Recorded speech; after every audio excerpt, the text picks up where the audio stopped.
Bismillahirrahmanirrahim. Oh, saya pikir, saya pikir ini nyambung.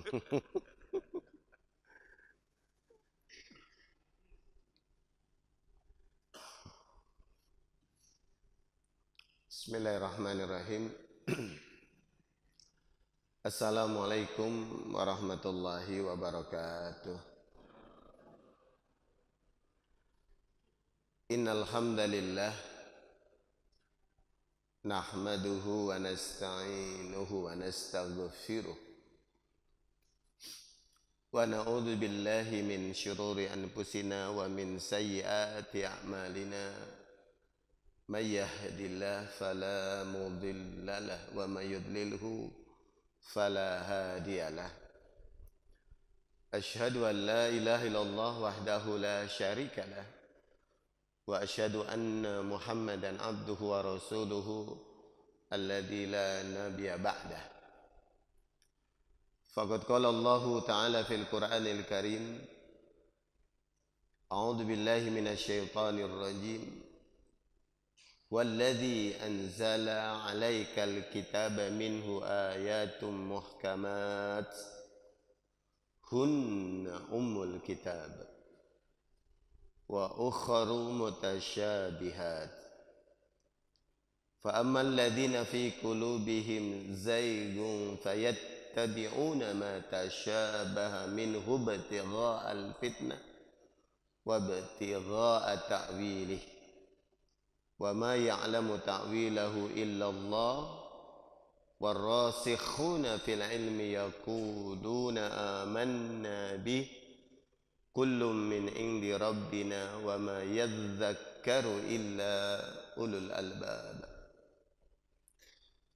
Sadaqallahul azim wa nahnu minasy syahidin. Hadirin dan hadirah Bapak Ibu yang dirahmati Allah, pertama kita bersyukur kehadirat Allah Subhanahu wa taala. Alhamdulillah, di pagi hari ini Allah masih memberikan kita nikmat hidup. Sebuah nikmat yang beberapa hari ini telah Allah ambil dari beberapa rekan saudara kita atau jamaah ini kembali kepadanya, dan kita bersyukur karena dengan masih diberikannya nikmat hidup ini berarti kita masih memiliki kesempatan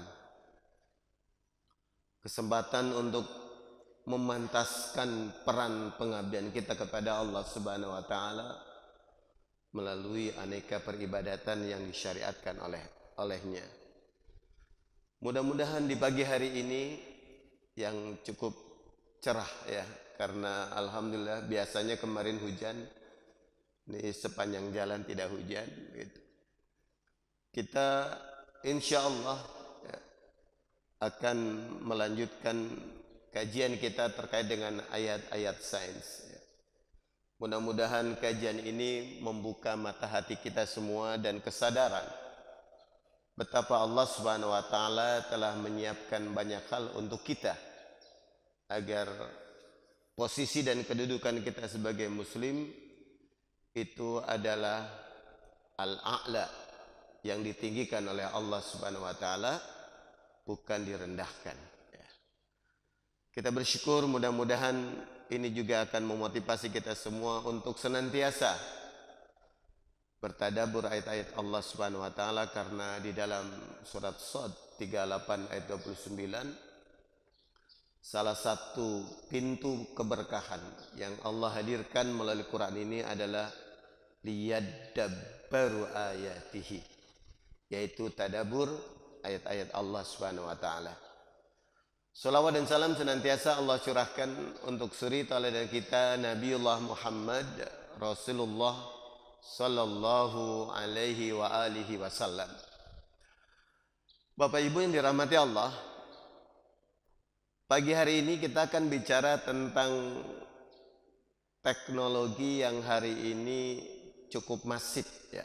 Kita dengar ada AI ya, ada artificial ya, intelijen atau intelektual, ya, atau biasa dikenal dengan robot pintar ya. Kenapa? Karena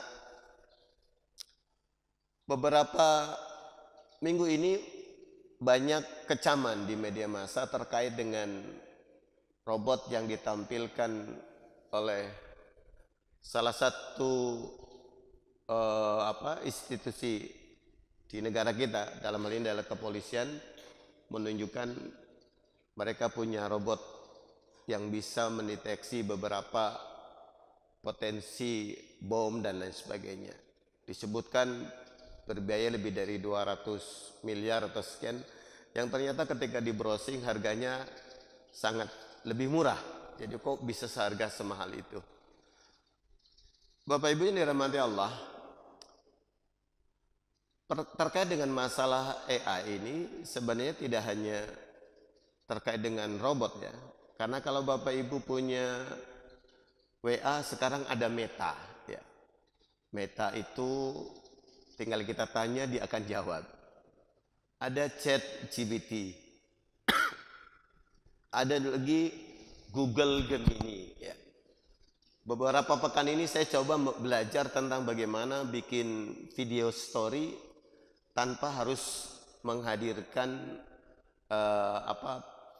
artis atau pemeran, cukup dengan kata-kata, atau dalam bahasa digitalnya cukup menggunakan prompts.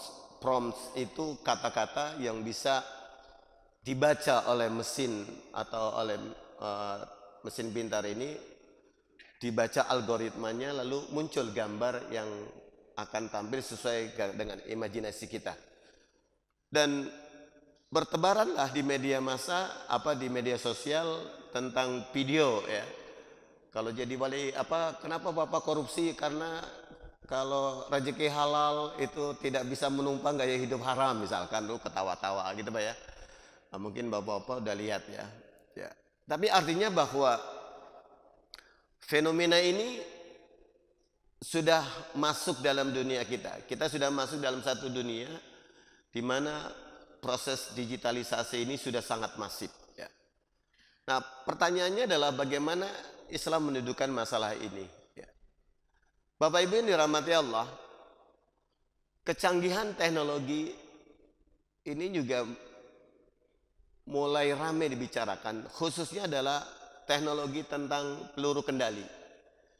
Ini ramai ketika beberapa minggu yang lalu Iran itu mampu mengirimkan senjatanya ya ke Israel, dan teknologi Iron Dome yang dimiliki oleh Israel itu bisa ditembus ya, dengan rudal balistik, dengan rudal jelajah ya.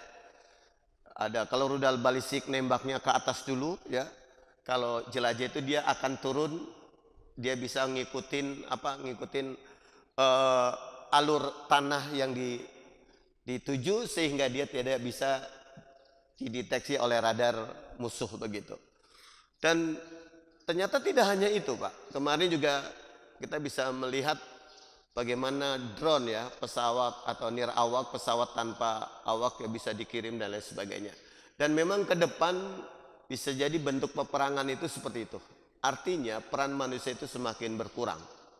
Karena otak manusia sajalah yang harus disiapkan. Dan kita mau tidak mau harus siap.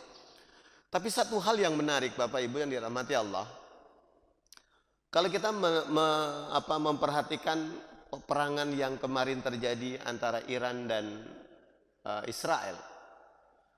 Satu hal yang kita sadari bahwa ternyata kalau kita membantu saudara kita di Palestina itu memang tidak cukup dengan kunut nazilah Pak. Ya. Kita doain saudara kita di Palestina dengan kunut nazilah, minta ya Allah laknatlah negara Israel begitu, itu nggak cukup ternyata. Kenapa? Karena kesolehan kita dengan kesolehan mereka punya posisi yang berbeda di sisi Allah, yang menjadikan bisa jadi doa kita itu belum cukup untuk bisa menggugah arasnya Allah. Kalau kita kirim bantuan bagaimana? Ternyata juga nggak cukup, karena perbatasan Gaza dengan negara Mesir oleh negara Mesir sendiri ditutup dengan instruksi dari pemerintahan Israel tentunya. Ada kesepakatan yang tidak bisa dilanggar. Dan kita pernah bikin rumah sakit dihancurin ya. Tapi ternyata dari sini kita sadar bahwa kita bisa menolong saudara kita ya, itu dengan senjata, dengan teknologi.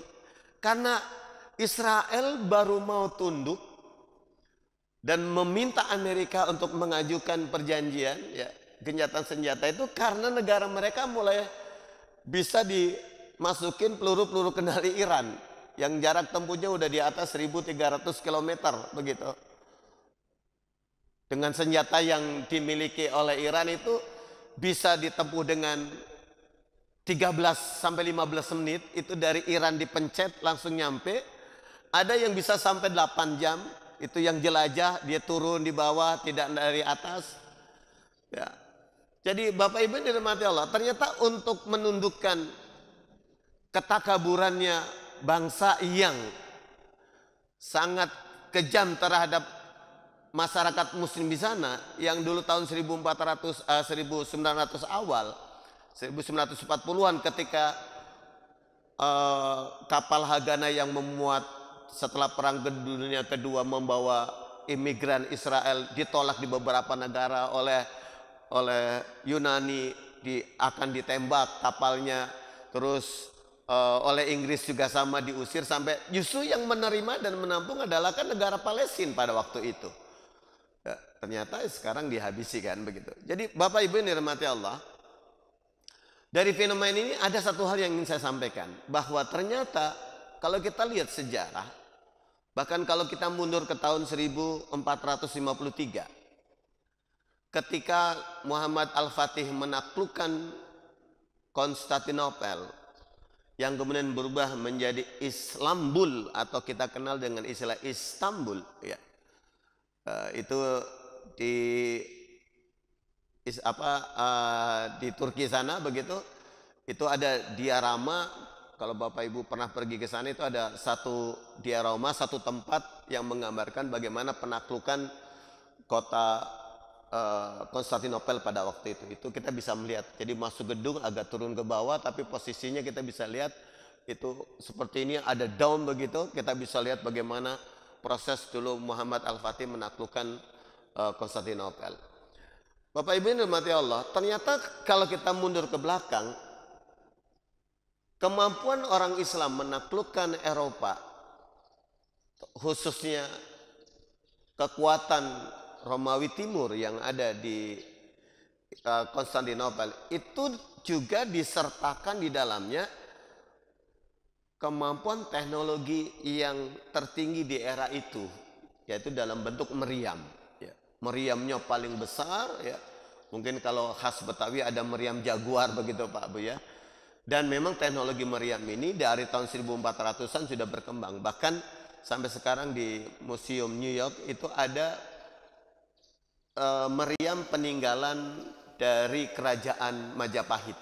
Jadi kita Majapahit dulu itu sudah mampu bikin meriam. Cuman meriam di Jawa dulu yang dikembangkan kemudian di Kota Gede, kemudian dikembangkan di Palembang, karena zaman Kesultanan Demak persenjataan kita, pusat pembuatan senjata kita ada dua. Yang pertama di Jogja, di Kota Gede, yang satu di daerah Palembang.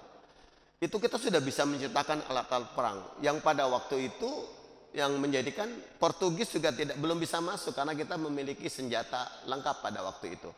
Termasuk nanti akhirnya di zaman Diponegoro bagaimana kita dihianati ya, mulai dari penggamilan beberapa aset kita, yaitu emasnya diminta diganti kertas yang dalam bentuk oleh penjajah Belanda pada waktu itu menjadi holden ya, menjadi uang kertas begitu, yang menimbulkan peperangan dengan Pangeran Diponegoro ya tahun 1500-an. Nah, Bapak Ibu yang dirahmati Allah Subhanahu wa taala, kembali ke pokok masalah. Jadi kalau kita lihat sejarah, kenapa Islam kemudian menunjukkan bahwa mereka peduli dengan teknologi ya.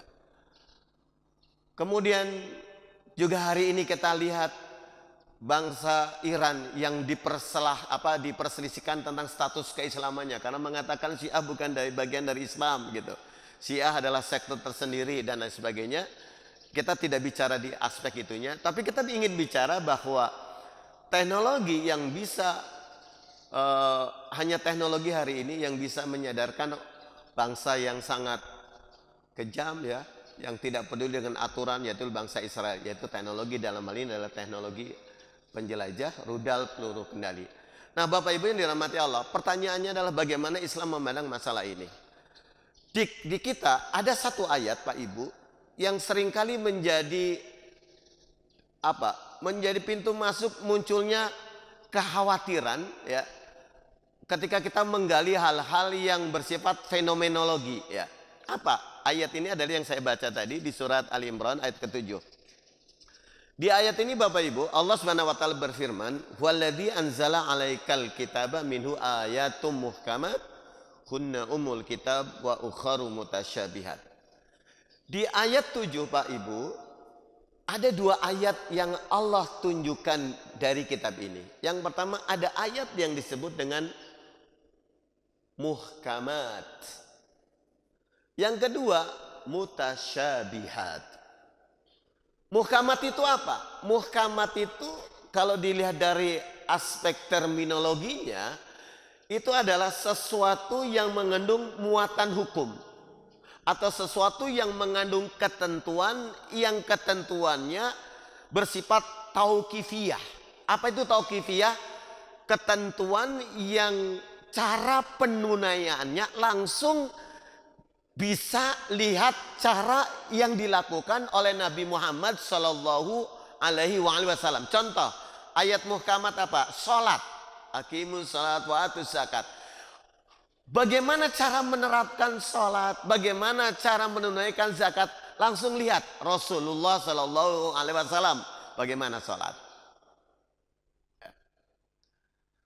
Itulah sebabnya untuk memahami ayat muhkamat, pendekatan yang digunakan adalah pendekatan tafsir.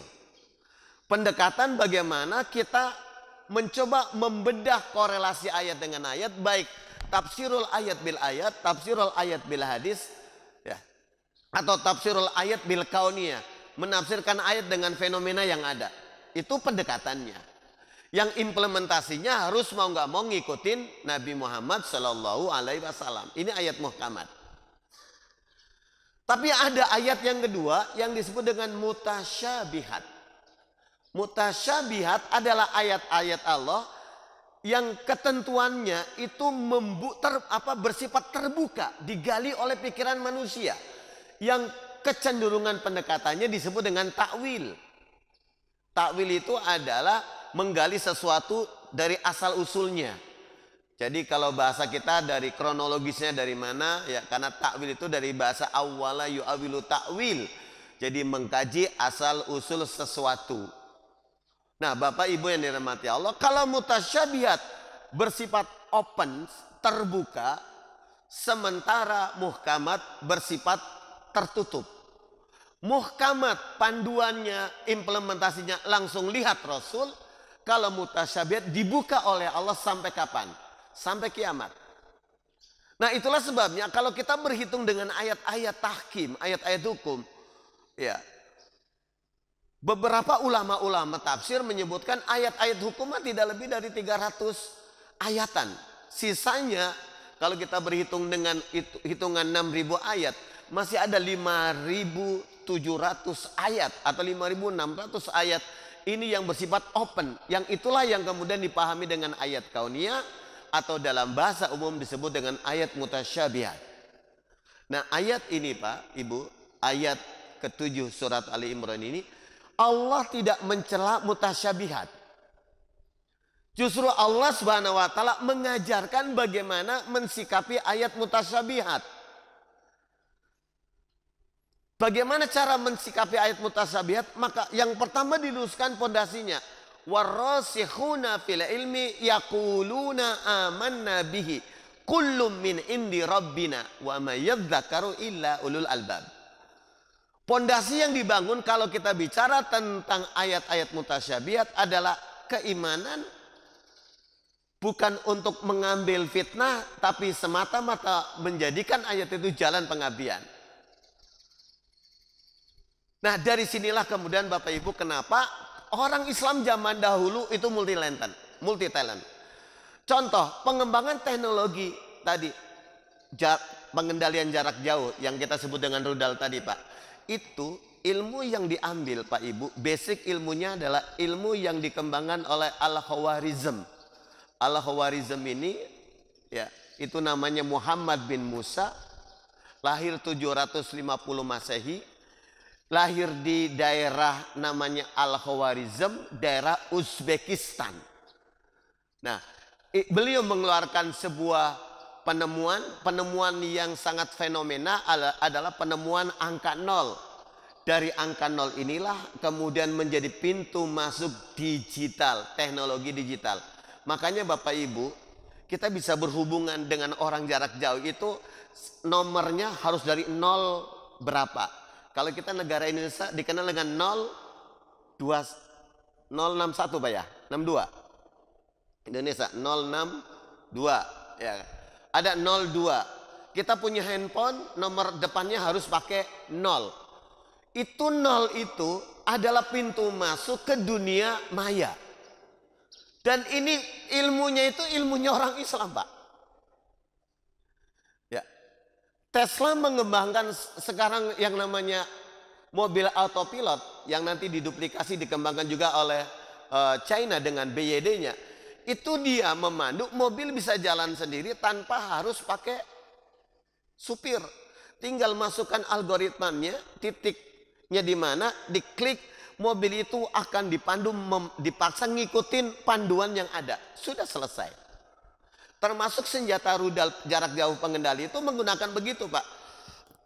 Jadi dia tinggal dimasukkan aja kodenya mana, titik koordinatnya apa. Yang kita kenal sekarang Islam menggunakan teknologi GPS ya. Dan teknologi GPS ini atau teknologi tentang global positionnya, di mana posisinya itu tidak hanya dikembangkan oleh Amerika, karena kalau GPS itu basic ilmunya adalah Amerika. Rusia punya Pak, namanya GLONASS ya. Terus Cina punya namanya Bidu. Bidu itu dia punya teknologi sendiri. Kenapa? Cina bikin teknologi sendiri, teknologi yang berbasiskan tadi algoritma aljabar yang kemudian dikenal dengan tadi. Algoritma itu istilah lain dari nama Al-Khawarizm tadi ya. Itu ilmu Islam, Pak ya. Jadi ilmu Islam itulah yang kemudian menjadi pintu masuk digitalisasi hari ini. Ilmu itulah yang menjadi pintu masuk kenapa ada komputer. Ilmu itulah yang menjadi pintu masuk kenapa ada handphone, ada alat komunikasi jarak jauh. Dan ternyata ilmu itu pula lah yang sekarang justru di kalangan kaum muslimin malah sudah tidak terlalu menjadi kepedulian. Kemampuan anak-anak muslim kita ya, di beberapa negara itu justru dibikin bodoh dengan apa? Dengan permainan-permainan sehingga mereka tidak distimulasi kecerdasannya.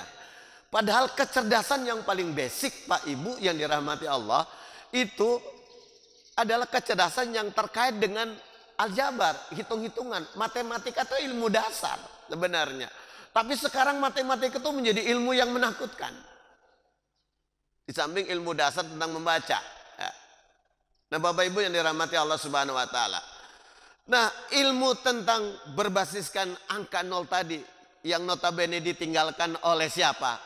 Diwariskan oleh siapa? Oleh ulama kita, Al-Khawarizm ya, di abad ke-8 Masehi yang kemudian dikembangkan ya, menjadi pintu masuk munculnya penemuan bilangan yang disebut bilangan irasional. Jadi dulu ada ilmuwan lahir dari Italia namanya Fibonacci ya. Fibonacci ini ya, Leonardo Passo nama aslinya. Dia meneliti tentang perkembangbiakan binatang kelinci. Diamati di bulan pertama satu pasangan yang ideal, di bulan kedua masih satu pasangan berkembang, di bulan ketiga sudah menjadi 2 pasangan. Maka dihitung angkanya, kemudian kita kenal dengan istilah deret Fibonacci. Apa deret Fibonacci? Deret Fibonacci itu Pak, satu deretannya Pak, 2, habis 2 dia ditambahkan dengan sebelumnya menjadi 3, 3 langsung loncat ke 5, 5 langsung loncat ke 8, 8 langsung 8 tambah 3 13, 13 tambah 8 nanti berterus deret itu. Dan ternyata setelah pendekatan Fibonacci, deret Fibonacci ini diterapkan dalam seluruh proses penciptaan alam, ternyata ditemukan keselarasan. Jadi nanti Bapak Ibu lihat yang namanya bunga ya, itu kelopaknya itu ngikutin deret Fibonacci. Tidak 1 2 gitu kan. Dia sesuai, mungkin 1 berubah menjadi 2, ada yang menjadi 3 ya. 3 lalu tidak menjadi, enggak ada yang 4 tapi langsung ke 5. Dari ke 5 tidak ada yang ke 6 tapi biasanya langsung ke 8. Itu semua dikaji. Ini yang membuktikan bahwa ternyata angka inilah bahasa, atau dalam kita bicara matematika adalah bahasa dasar yang digunakan oleh Allah untuk menjelaskan tentang proses penciptaannya. Itulah sebabnya kenapa saya sampaikan dalam ini masuk dalam kategori mutasyabihat, karena kalau Bapak Ibu membaca alur surat Ali Imran itu dari ayat 4 Allah bicara mengatakan innallaha la yakhfa alaihi syai'un fil ardi wala fis sama. Ayat berikutnya yaitu ayat 5, ayat 6-nya lalu Allah mengatakan huwallazi yusawwirukum fil arhami kaifa yasha la ilaha illa huwal azizul hakim. Baru nanti sampai ke ayat ke-7 huwallazi anzala alaikal kitab. Jadi mutasyabihat kalau Bapak Ibu perhatikan ayat dari pendekatan ayat bil ayat itu sebenarnya bicara tentang proses penciptaan sesuatu dari induknya. Dan proses penciptaan sesuatu dari induk itu pendekatan yang bisa digunakan untuk memahaminya adalah dari deretan angka-angka yang ilmunya diletakkan, didudukan, ditempatkan oleh ulama Islam yang bernama Al-Khawarizm. Sebuah peninggalan warisan yang hari ini menjadi pintu masuk perkembangan teknologi digital yang naudzubillah min dzalik, sayangnya justru teknologi itu dikembangkan bukan oleh orang Islam tapi oleh orang non-Islam. Khususnya dikembangkan oleh negara Amerika dengan memunculkan teknologi GPS ya. Tapi GPS kadang kalau Bapak Ibu tanya Google Mail, pakai GPS Bapak Ibu bisa disasar-sasarkan Pak. Akan pendekatannya berbeda ya. Itulah sebabnya untuk menghindarkan penyesatan di jalanan sekarang tidak hanya bicara tentang GPS, juga dikembangkan ilmu-ilmu yang lainnya, teknologi yang lainnya. Dan itu semuanya Bapak Ibu yang dirahmati Allah, itu adalah ilmu yang ditinggalkan oleh Muslim, yang kalau ilmu itu dikembangkan ulang, diambil alih, ini akan menjadi penyelamat kaum muslimin dari potensi kekerasan, kejahatan yang dilakukan oleh bangsa-bangsa lain yang merusak kehidupan kita hari ini. Dan inilah sebabnya kembali kita bicara tentang ayat-ayat muhkamat dan mutasyabihat. Karena potensi ayat mutasyabihat ini Pak Ibu, kalau tidak dipondasi keimanan itu akan menyesatkan. Makanya di ayat ke-8-nya Bapak Ibu diajarkan oleh Allah sebuah doa. Doanya adalah kita hafal insyaallah. Rabbana la tuzigh qulubana ba'da idh hadaitana wa hab lana min ladunka rahmah innaka antal wahhab. Hafal Pak Ibu ya? Insyaallah. Nah, jadi Pak Ibu, doa Rabbana la tuzigh qulubana ba'da idh hadaitana ini doa yang harus dibaca oleh para ar-rasikhuna fil ilm. Karena ini lanjutan dari ayat ke-7 surat Ali Imran tadi, warasiuna fil ilmi yaquluna amanna bi kullu min indi rabbina wa may yadzakkaru ila ulul albab. Ayat ini wajib Pak diajarkan ke anak-anak kita supaya ketika dia belajar berhadapan dengan ilmu-ilmu apapun itu tidak menjadi orang yang tersesat. Karena hari ini banyak orang tersesat dengan ilmu pengetahuannya. Pinter, koruptor. Jadi mutasyabihat ini Pak Ibu, sesuatu yang membuka ruang banyak hal. Ya. Contoh Pak Ibu, contoh yang mutasyabihat yang paling gampang. Ya. Ini biar Bapak Ibu mudah aja. Kalau ya, mohon maaf Pak Bu ya, saya agak nyerempet-nyerempet dikit. Pak Bu, ijazah Jokowi itu termasuk contoh ayat mutasyabihat.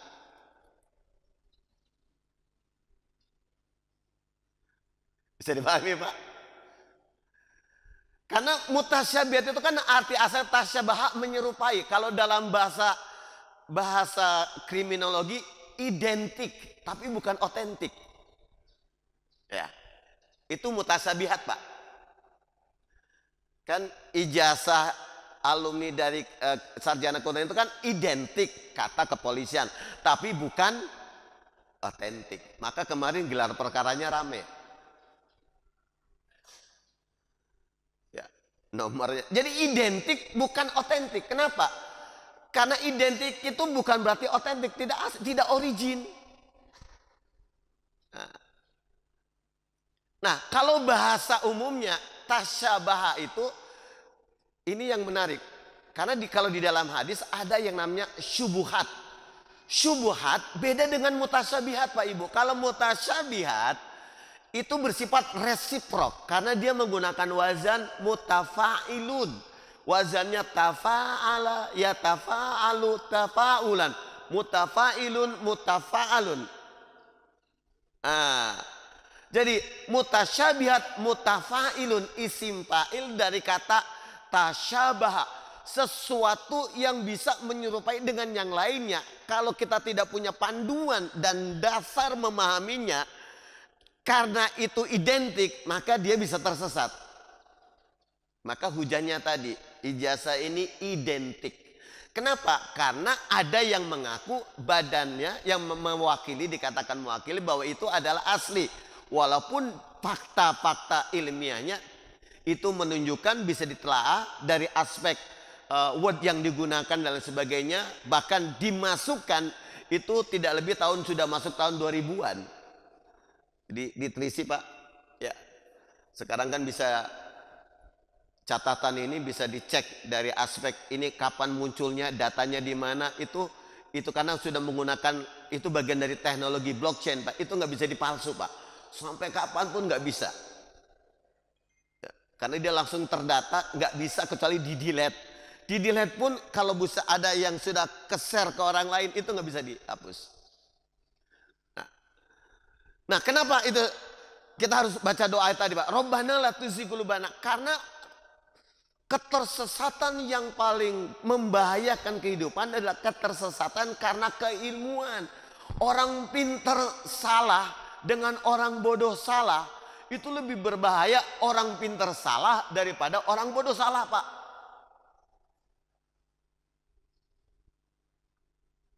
Nah, sekarang orang pintar jahat dengan orang bodoh jahat itu masih jahatan penjahat yang pintar tapi jahat Pak. Skala daya rusaknya itu lebih merusak orang pintar yang jahat. Kalau orang bodoh mencuri Pak, paling yang diambil yang bisa dibawa, yang bisa kepegang sama tangan. Itu mohon maaf. Tapi kalau orang pintar ngambil, itu bukan saya. 7 turunan gak habis Pak. Orang mencuri 1 juta jarang Pak. Tapi 100.000 di warung bisa mati. Maling digebukin. Tapi Bapak bisa bayangkan, yang kemarin dipajang triliunan. Saya nggak bisa pikir 1 triliun kalau kita gunakan untuk makan sehari 1 juta Pak. Itu habisnya 3.000 tahun. Emang ada orang umurnya sampai 3.000 tahun? Kan nggak ada. 1 miliar 1.000 juta. Artinya kalau kita punya uang 1 miliar Pak, buat makan sehari 1 juta, saya yakin bapak-bapak begini mah makannya nggak nyampe 1 juta Pak ya. 1 juta Pak, itu bisa habis 1 miliar, itu 3 tahunan. 1 juta, 1 miliar. Kalau 10 miliar, Berarti 3 tahun kali 10, 30 tahun. Nah kalau 1 triliun 1000 miliar berarti 3000 tahun. 7 turun pasti nggak habis Pak. Karena kalau turunan nggak nyampe 3000 tahun. Itu rakusnya penjahat kalau dia orang itu pinter jahat. Makanya doa ini Pak Ibu, Rabbana la tuzigh qulubana ba'da idh hadaitana wa hab lana min ladunka rahmah innaka antal wahhab. Ini doa yang diletakkan oleh Allah setelah Allah membahas tentang muhkamat dan mutasabihat. Karena biasanya kejahatannya para orang-orang pintar seringkali mendapat legitimasi dari orang-orang yang paham muhkamat. Ah gampang, taubat juga selesai Pak. Kan begitu. Kalau menurut Ibnul Qayyim Al-Jauzi itu cara setan memujuk orang tersesat Pak. Dosa dikit. Ntar juga taubat gampang disedekahin selesai. Dianggap selesai gitu loh Pak. Akan orang Islam kan kalau menurut ayatnya, menurut hadisnya, kullu ummati yadkhulul jannah illa man aba.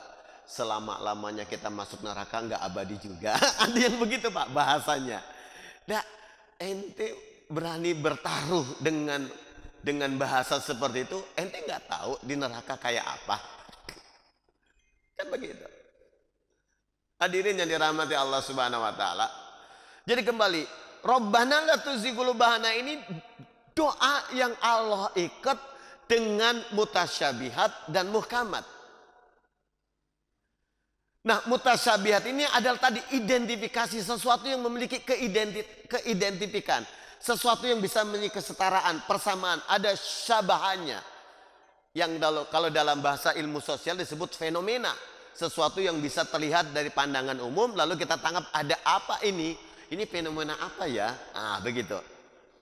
Nah, Bapak-bapak yang dirahmati Allah Subhanahu wa taala, itu sebabnya tadi kesalahan kita memahami ayat ke-7 surat Ali Imran. Inilah yang menjadi gerbang masuknya proses pembodohan di kalangan orang Islam, sehingga orang Islam meninggalkan warisan-warisan keilmuan yang menjadikan mereka berdaya, menjadikan mereka kuat, yang menjadikan mereka sekarang menguasai dunia.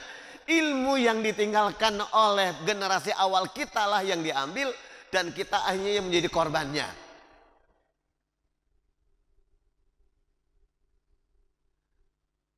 Padahal ayat-ayat yang menuntun kita untuk bisa mengeksplorasi alam ini terlalu banyak ayatnya. Ya, dari awal saya sampaikan Pak Ibu, ayat-ayat, kalau kita bicara ayat-ayat sains itu, dari setiap ayat yang membahas tentang alam itu udah sains Pak. Karena di sana ada isyarat yang Allah tawarkan, Allah buka. Dan itu tidak selesai cuma dengan satu membaca. Makanya tadi, kenapa Leonardo Passo sampai mengeluarkan deret Fibonacci? Ternyata seluruh ciptaan yang di bumi ini itu bisa dipelajari konsep kesempurnaannya berdasarkan teori deret Fibonacci. Yang dalam ilmu matematika itu dimasukkan dalam bilangan irasional. Kenapa? Karena hitung-hitungannya itu nanti terkait dengan 3. Kalau kita menghitung ruangan begitu luas, itu menggunakan teori T kali R pangkat 2. T itu adalah hitungan luas, itu dikalikan dengan R. R-nya itu adalah jari-jarinya, menghitung lingkaran. Nah, P itu dihitung dalam ilmu matematika 3,14. Tapi 3,14 itu belum akhir, 3,14. Jadi kalau Bapak Ibu membuat putaran, itu tidak ada, sebenarnya putaran itu tidak benar-benar mutar, itu akan terlalu terjadi deviasinya 0,14 itu tadi. Inilah yang membentuk alam semesta sehingga bentuknya seperti spiral. Dan ini pula lah kenapa kalau Bapak Ibu ingin berkunjung ke rumah Allah, kalau kita tawaf Pak Ibu, itu kan Bapak Ibu putarannya nggak pernah konstan, nggak pernah Pak. Silakan Bapak Ibu hitung. Kalau ibu tawaf itu nggak pernah ibu berada di jarak yang sama, pasti akan melebar, nurun, kan begitu? Nah, itu Pak Ibu, itu sudah bisa dihitung sebenarnya dengan teorinya tadi, V kali R pangkat 2, dan V itu adalah 3,14 yang tidak fix karena angka ini berkembang. Kalau menurut teori komputer modern Pak, itu di belakang koma itu ada 105 triliun huruf angka yang membangun satu. Ini menggambarkan bahwa ciptaan Allah walaupun bisa dideteksi, dipahami secara matematika, tetapi itu pun masih ada dalam batasan keterbatasan karena manusia tidak diberikan kemampuan memahami sebenar-benarnya Pak. Yang tahu hanyalah Allah. Tapi jangan belum apa-apa sudah wallahu a'lam. Gimana? Ah udahlah ahi wallahu a'lam. Jangan, bukan begitu. Suruh ngitung dulu Pak. Ya. Suruh mikir dulu. Ya. Nah hadirin bapak-bapak yang dirahmati Allah subhanahu wa ta'ala. Ini doa Pak ya. Jadi doa Rabbana la tuzigh qulubana ba'da idh hadaitana wa hab lana min ladunka rahmah adalah sebuah doa yang bisa membentengi pemikiran manusia dari potensi kesesatan. Tapi ayat ini pula lah yang suka dijadikan doktrin, dogma. Udah jangan mikir macam-macam, nanti ente mutasyabihat, ente zaigun. Padahal ayatnya jelas. Kalau kita mengkaji itu untuk cari fitnah, fitnah itu berarti untuk melanggar ketetapan Allah. Itu jangankan membahas ayat-ayat mutasyabihat, ayat-ayat muhkamat saja sudah banyak disalahgunakan oleh orang-orang dengan alasan mencuri. Tidak masalah korupsi, kan korupsi ini kan termasuk dari cara hidup, gaya hidup yang berbeda. Begitu, ada istilah-istilah seperti itu. Nah bapak-bapak, ibu-ibu yang dirahmati Allah subhanahu wa ta'ala, pagi hari ini kita bicara tentang pintu masuk memahami tentang fenomena digitalisasi yang basisnya adalah angka 0 dari penemuan kaum muslimin. Jadi angka yang sekarang digunakan dalam dunia komputer dan lain sebagainya itu adalah karya monumental, amal soleh, ilmu bermanfaat, sodako jariyahnya Al-Khawarizm yang sudah mulai dan banyak ditinggalkan. Karena banyak orang justru memisahkan Quran antara muhkamat dengan mutasyabihat. Yang diambil muhkamatnya, mutasyabihatnya ditinggalkan. Sehingga banyak orang-orang yang soleh dalam pandangan manusia itu kalau diajak berpikir yang bersifat komprehensif, dia mengangkat dirinya, sudahlah ahi wallahu alam, yang penting ente soleh, sholat dan lain sebagainya. Padahal dunia ini dititipkan oleh Allah untuk manusia dan untuk orang beriman. Dan itu sebabnya kenapa malaikat, semua makhluk selain manusia tidak memiliki kapasitas untuk menanggung amanah. Dan Quran adalah amanah terbesar, amanah yang menjadi tanda adanya kasih sayang Allah Subhanahu wa taala.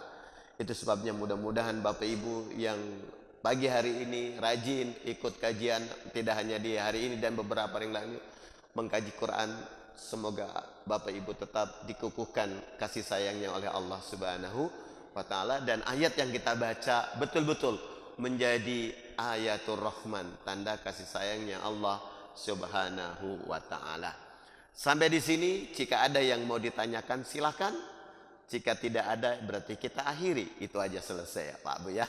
Ada yang mau tanya Bu? Pak, silakan.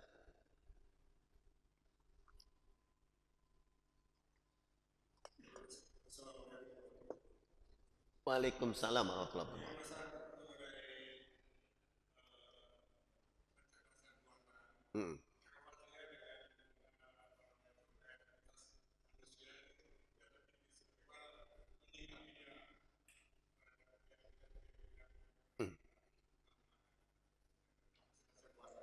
Ya.